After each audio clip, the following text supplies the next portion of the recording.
semuanya, selamat datang kembali di channel Jason Wilbur. Apa kabar kalian? Semoga sehat selalu ya. Hari ini kita akan menyelami dunia makhluk kecil yang super ajaib dan mungkin jarang banget kalian lihat secara langsung. Apalagi buat yang tinggal di kota besar. Siapa lagi kalau bukan kunang-kunang, hewan mungil yang bisa menyala dalam gelap. Keren banget kan? Jujur deh. Siapa di antara kalian yang pernah lihat kunang-kunang secara langsung? Coba tulis di kolom komentar ya. Nah, di video kali ini, kita nggak cuma akan lihat keindahannya, tapi kita juga akan bongkar tuntas semua sejarah, fakta unik, dan misteri di balik kedipan cahayanya. Siap untuk berpetualang ke dunia kunang-kunang. Jangan kemana-mana, tonton terus sampai habis. Sebelum kita bahas lebih jauh, mungkin banyak yang bertanya-tanya, kunang-kunang itu sebenarnya hewan apa sih? Serangga atau sejenis ulat? Jawabannya adalah kunang-kunang itu termasuk dalam keluarga kumbang. Yap, kalian nggak salah dengar. Nama ilmiahnya adalah lampirid. Jadi, meskipun penampilannya beda banget sama kumbang yang biasa kita lihat, mereka ini sebenarnya masih satu keluarga. Ada lebih dari 2000 spesies kunang kunang yang tersebar di seluruh dunia, kecuali di Antartika. Mereka ini suka banget sama tempat yang lembab dan hangat, makanya Indonesia jadi salah satu rumah yang nyaman banget buat mereka. Biasanya kita bisa temukan mereka di sekitar rawa, hutan, atau area persawahan yang masih asri. Sayangnya, karena pembangunan dan polusi, habitat mereka makin terancam dan populasi kunang di banyak tempat terus menurun. Sedih banget ya. Oke, sekarang kita masuk ke bagian yang paling bikin penasaran. Gimana caranya kunang bisa menghasilkan cahaya? Apakah mereka nyolokin kabel ke PLN? Tentu enggak ya.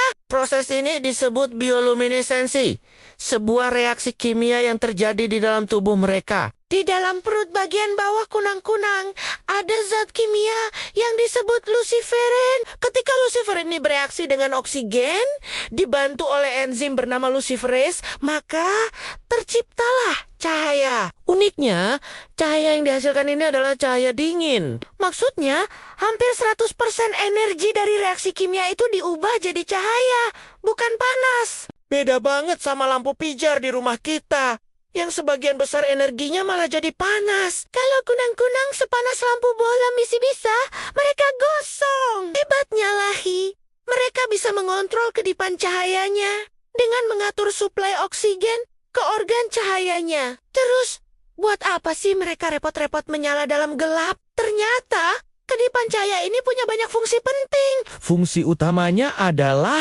untuk komunikasi, terutama untuk mencari pasangan. Ini kayak aplikasi kencan versi serangga, guys. Setiap spesies kunang punya pola kedipan yang unik. Si jantan biasanya akan terbang sambil mengedipkan sinyal cahaya dengan pola tertentu, semacam bilang, "Halo, ada cewek single di sini?" Nah, si betina yang biasanya nangkring di dedaunan atau rumput akan merespons dengan kedipan cahayanya sendiri. Jika dia tertarik, pola kedipan ini spesifik banget. Jadi kunang-kunang jantan gak akan salah sambung ke spesies yang berbeda. Selain untuk urusan asmara, cahaya ini juga berfungsi sebagai sistem pertahanan diri. Cahaya mereka itu semacam tanda peringatan buat para predator. Hei!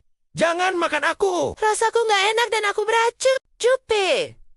Konosango! Sebagian besar kunang mengandung zat kimia defensif yang membuat mereka tidak disukai oleh predator seperti laba-laba atau burung.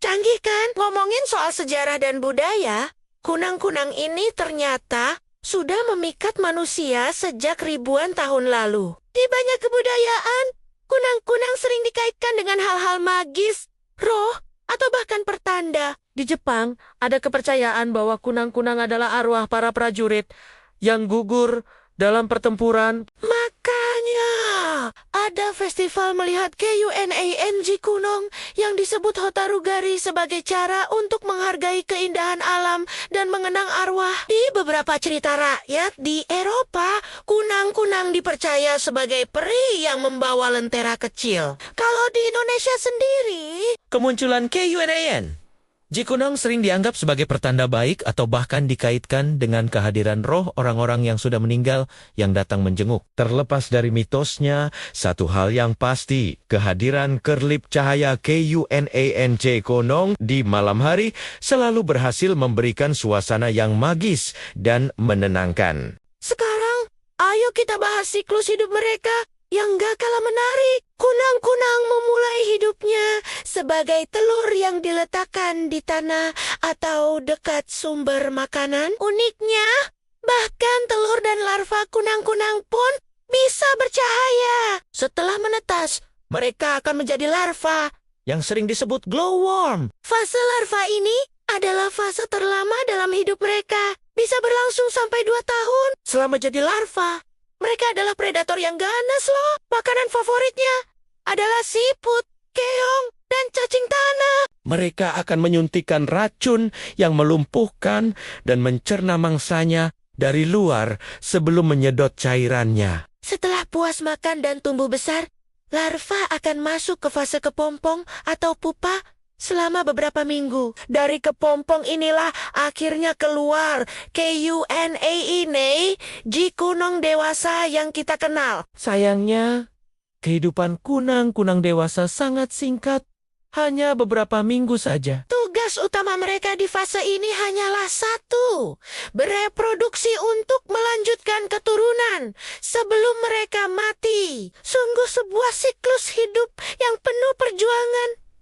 Ya, fakta menarik lainnya, nggak semua KUNAN Jikunong dewasa itu bisa terbang. Pada beberapa spesies, hanya jantannya yang punya sayap dan bisa terbang, sementara betinanya tidak bersayap dan bentuknya lebih mirip larva.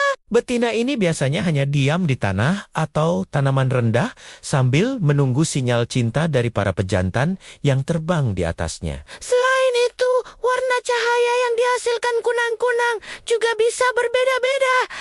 Ada yang berwarna kuning, hijau muda, sampai oranye kemerahan. Perbedaan warna ini tergantung pada spesies dan lingkungan tempat mereka tinggal. Para ilmuwan percaya perbedaan warna ini juga membantu mereka untuk saling mengenali dalam gelap. Keren banget kan? Betapa beragamnya dunia mereka.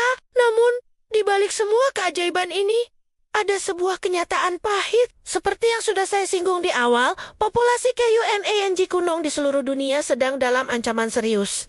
Ada 3 penyebab utamanya. Pertama, hilangnya habitat, pembangunan perumahan, pengeringan rawa, dan penebangan hutan membuat mereka kehilangan tempat tinggal dan tempat berkembang biak. Kedua, polusi cahaya. Lampu-lampu kota, lampu jalan, dan bahkan lampu dari rumah kita bisa mengganggu sistem komunikasi mereka. Cahaya buatan ini membuat sinyal cinta kunang-kunang jadi tenggelam, sehingga mereka kesulitan menemukan pasangan. Bayangkan kamu lagi coba kirim pesan penting, tapi sinyalnya jelek banget.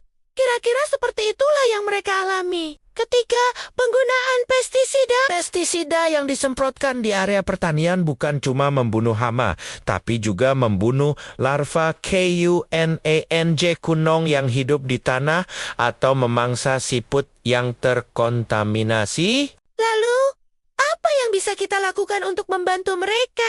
Sebenarnya, ada beberapa langkah sederhana yang bisa kita mulai dari diri sendiri. Kalau kamu punya halaman rumah, coba kurangi penggunaan pestisida dan biarkan beberapa sudut halamanmu sedikit lebih liar dengan rumput atau semak-semak. Ini bisa jadi tempat persembunyian yang nyaman buat mereka. Selain itu, matikan lampu luar rumah yang tidak perlu saat malam hari. Ini bukan cuma menghemat listrik, tapi juga membantu mengurangi polusi cahaya dan memberi kesempatan bagi KUNAN Jikunong untuk bersinar. Dan yang terpenting, sebarkan kesadaran ini ke teman dan keluarga kita. Semakin banyak yang tahu dan peduli, semakin besar harapan kita untuk bisa terus menikmati keindahan kerlip cahaya mereka di masa depan. Jangan sampai anak cucu kita nanti cuma bisa lihat KUNANG Kunong dari gambar atau video di internet. Sebagai penutup, kunang-kunang adalah bukti nyata keajaiban alam yang ada di sekitar kita. Mereka bukan cuma serangga bercahaya, tapi juga indikator penting dari kesehatan sebuah ekosistem. Kehadiran mereka menandakan bahwa lingkungan di sekitar kita masih sehat dan seimbang. Kehilangan mereka berarti kita juga kehilangan sebagian dari keindahan dan keseimbangan alam itu sendiri. Semoga setelah nonton video ini, kita semua jadi lebih sadar dan tergerak untuk ikut menjaga kelestarian KUNANG Kunong dan habitatnya. Mari kita pastikan bahwa cahaya mereka tidak akan pernah padam. Baiklah teman-teman, sekian dulu pembahasan kita tentang dunia KUNANG Kunong yang menakjubkan. Gimana, seru kan? Semoga video ini bisa menambah wawasan dan kecintaan kita semua terhadap alam. Kalau kalian punya pengalaman pribadi tentang kunang-kunang, atau ada fakta lain yang belum saya sebutkan, jangan ragu untuk berbagi di kolom komentar ya. Saya senang banget bacanya. Terima kasih banyak sudah meluangkan waktu untuk nonton sampai akhir. Jangan lupa untuk tekan tombol like jika kalian suka video ini. Share ke teman-teman kalian. Dan yang paling penting, subscribe channel Jason Wilbert dan nyalakan lonceng notifikasinya biar kalian gak ketinggalan video-video seru berikutnya. Sampai jumpa di petualangan selanjutnya. Tetap jaga kesehatan dan teruslah penasaran. Bye-bye.